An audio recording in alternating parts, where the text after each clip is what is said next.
की सरकार किस तरीके से बिक चुकी है एक तरीके से, और किस तरीके से वो बांटने का काम कर रही है। इस पूरे देश में किस तरीके से हेट्रेड फैलाया जा रहा है, नफ़रत फैलाई जा रही है। तो जो नौजवान हैं, यूथ जो अपनी आवाज़ को बुलंद करना चाहते हैं, उसकी आवाज़ को लगातार ये सरकार जब से सत्ता में आई है दबाने की कोशिश की गई है। चाहे आपने देखा होगा कि बिना किसी कारण के उस टाइम पे कन्हैया कुमार, उमर खालिद, जितने भी जेएनयू के स्टूडेंट्स थे उनको जेल में डाल दिया गया बिना किसी सबूत के। तो किसी तरीके से सच को दबाने की कोशिश की जा रही है इस पूरे देश में, और पर्टिकुलरली मुस्लिम्स जो हैं, वहाँ की यूथ को, जो पढ़े लिखे लोग हैं, उनको आगे नहीं आने देने के लिए ये किया जा रहा है।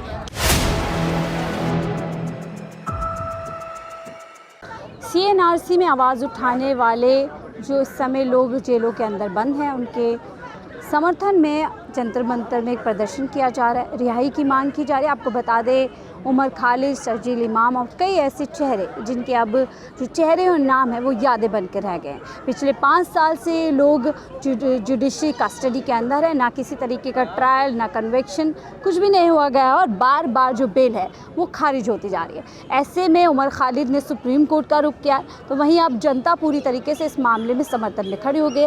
आपने सुना किस तरीके से यहाँ पर जो युवा हैं, जो जिनको जेनजी इस समय कहा जा रहा है, वो तमाम लोग यहाँ जंतर मंतर पर पहुँचे हैं और एक सॉलिडेरिटी के तौर पर कहीं ना कहीं उस आवाज़ को तेज़ कर रहे हैं जो लगातार इस देश में कम करने की या फिर दबाने की कोशिश की जा रही है। शर्जील इमाम, उमर खालिद, तमाम ऐसे नाम हैं जो पिछले 5 साल से बिना किसी ट्रायल के जेल के अंदर बंद है, और जो बेल है वो बार बार डिनायल होती जा रही है। ऐसे में सवाल यह है कि क्या अब पूरी तरीके से न्याय प्रक्रिया को कंट्रोल करके ऐसी आवाज़ों को जो है जेल के पीछे ही बंद करने की कोशिश की जा रही है। लोगों से जुड़ेंगे और जानेंगे क्या कुछ कहता है। देखिए, लोग हैं यहाँ पर, जो यंगस्टर्स हैं वो लोग यहाँ पर पहुँचे हैं, और तमाम ये चेहरे हैं, ताहिर हुसैन, ये NRC के समय पे लोग, देखिए तस्लीम अहमद हो गए, अतर खान है, और इनमें बड़ा चेहरा है, और देखिए आप देख सकते हैं यहाँ पर शिफाउर रहमान, तमाम वो चेहरे हैं जो कहीं ना कहीं CNRC के आंदोलन के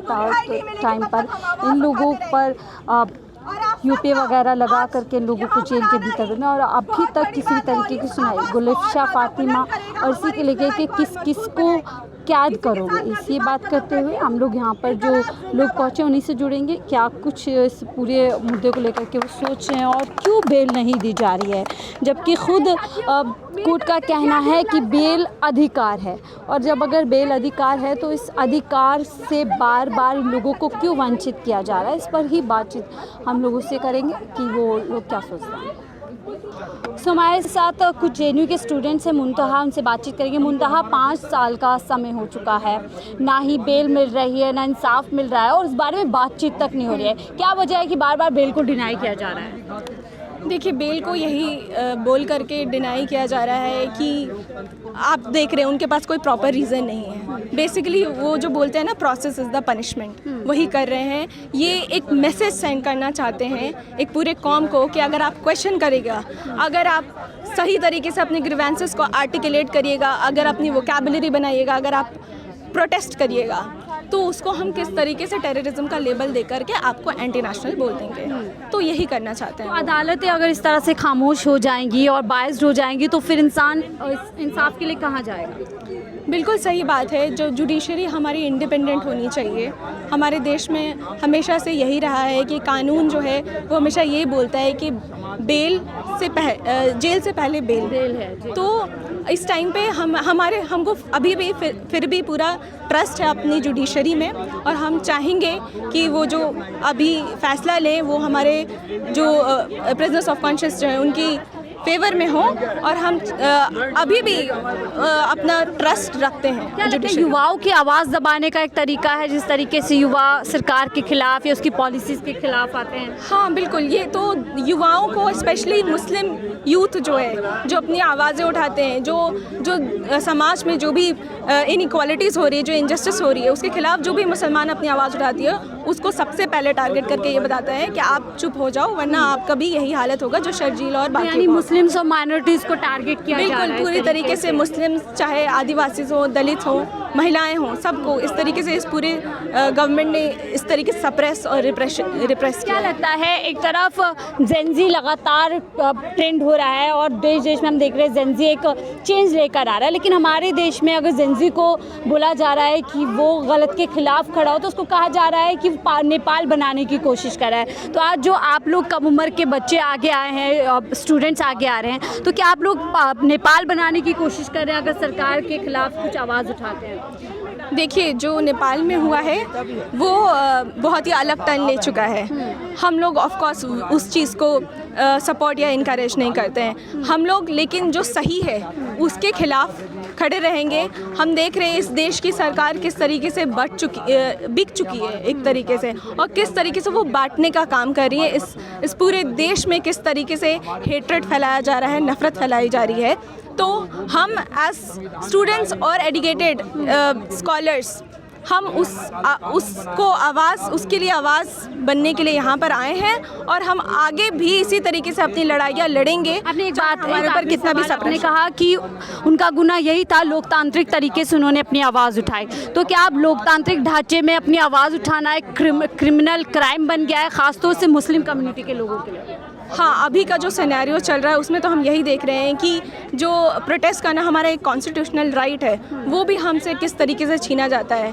इनफैक्ट जब हम कहीं पे भी जाके प्रोटेस्ट करते हैं तो हमें किस तरीके से दिल्ली पुलिस वहाँ पे आती है, डिटेन कर लेती है। तो किसी तरीके से सच को दबाने की कोशिश की जा रही है इस पूरे देश में, और पर्टिकुलरली मुस्लिम्स जो हैं वहाँ की यूथ को, जो पढ़े लिखे लोग हैं, उनको आगे नहीं आने देने के लिए ये किया जा रहा है। क्योंकि हम लोग भी जब आते हैं और अपनी आवाज़ें, अपनी जो भी बातें रखते हैं इनजस्टिस के खिलाफ, तो हमारे भी जो वेल विशर्स हैं, हमारे जो फैमिली मेम्बर्स हैं, वो बोलते हैं कि तुम ये सब मत करो वरना तुम्हारा भी वही हालत हो जाएगा।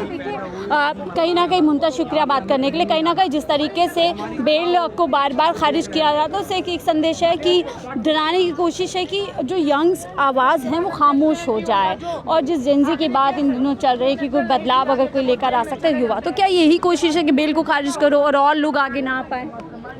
देखिए, कोशिश तो ये बहुत पहले से चल रही है, ऐसा नहीं है कि पहली बार कोशिश हो रही है। आप लोग देख पा रहे हैं जैसे लगातार जब से ही भाजपा सरकार सत्ता में आई है तभी से सबसे पहले तो इन लोगों ने यूनिवर्सिटीज़ को टारगेट करना शुरू किया, क्योंकि वहीं से जो लोग पढ़े लिखे लोग हैं, जो पढ़े लिखे स्टूडेंट्स हैं, है ना, जिनकी उम्र 21, 22, 23 साल की होती है, जिनको आप जेन भी बोलते हैं ना, तो उसमें जो नौजवान हैं, यूथ जो अपनी आवाज़ को बुलंद करना चाहते हैं, उसकी आवाज़ को लगातार ये सरकार जब से सत्ता में आई है दबाने की कोशिश की गई है। चाहे आपने देखा होगा कि बिना किसी कारण के उस टाइम पे कन्हैया कुमार, उमर खालिद, जितने भी जेएनयू के स्टूडेंट्स थे उनको जेल में डाल दिया गया बिना किसी सबूत के। तो इसी तरीके से उसमें भी आप डॉक्टर्ड वीडियो बना के उनका चला रहे हैं। टीवी पे हम सब ने देखा कि कन्हैया कुमार का भी डॉक्टर वीडियो आया था, तो उसके चलते फिर कन्हैया कुमार को तो खास तौर से कहा जाता है कि राष्ट्र विरोधी गतिविधियां यहाँ से होती हैं।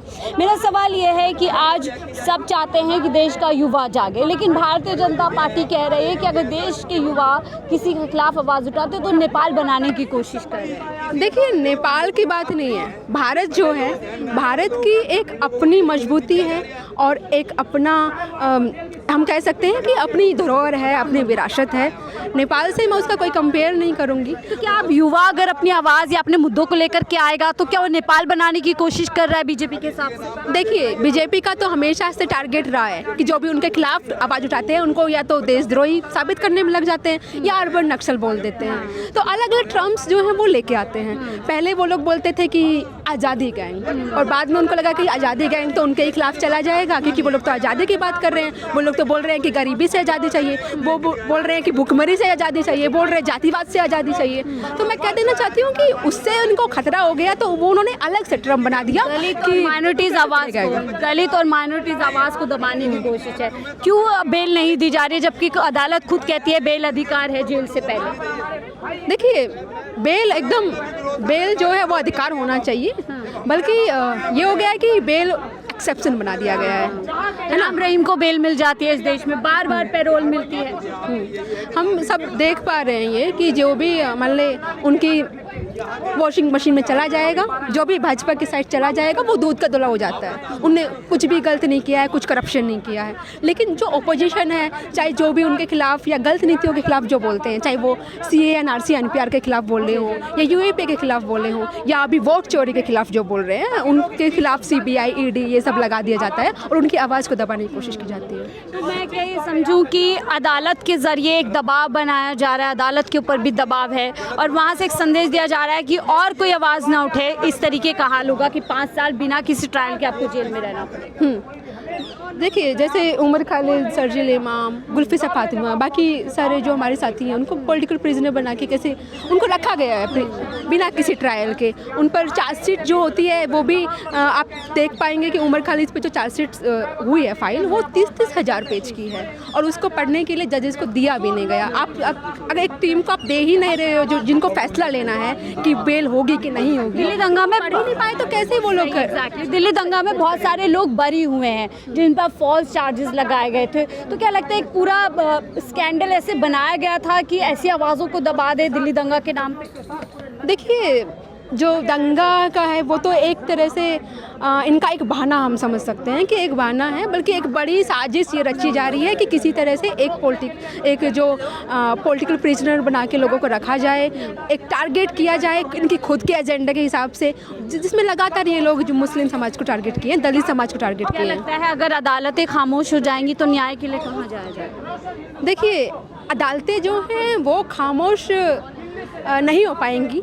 हो सकता है कि अभी जो हमारी जो सरकार है, अभी भाजपा सरकार जो हमारी है, वो लगातार दबाने की कोशिश की जा रही है। उसके चलते थोड़ा दबाव अदालत पे भी है। अदालत भी फ्रीडम तो पूरा उसका अभी नहीं है, लेकिन आने वाले कल में जब अगर ओपोजिशन जब स्ट्रॉन्ग होगा, जब सड़क पर लड़ाई लड़ी जाएगी, तो अदालत को भी न्याय जो है वो देना पड़ेगा। यानी उम्मीद बाकी है और उस उम्मीद के साथ ही ये लोग जंतर मंतर पर आए हैं। और कहीं ना कहीं मैम आपने ये बैग भी पहना हुआ है, तो उम्मीद के साथ ये लोग चल रहे हैं। उन लोगों की कहीं ना कहीं ये कोशिश है कि इस आवाज़ को मजबूत किया जाए, जिस आवाज़ को दबाने की कोशिश लगातार कोर्ट के ज़रिए से, संसद के ज़रिए से, तमाम उन शक्तियों के ज़रिए से की जा रही है जहां से इन आवाज़ों को दबाया जाए। लेकिन इन लोगों की ये कोशिश है कि कैसे इन तमाम जो पॉलिटिकल प्रिजनर्स हैं उनको बाहर लाया जा सके। आपको क्या लगता है क्यों इन तमाम चेहरों को जेलों के पीछे पूरी तरीके से सड़ने के लिए सरकार ने छोड़ दिया है और जुडिशरी पूरी तरीके से शांत हो गई है? आपकी क्या राय ज़रूर साझा कीजिएगा। देखते रहिए 4TV न्यूज़ नेटवर्क।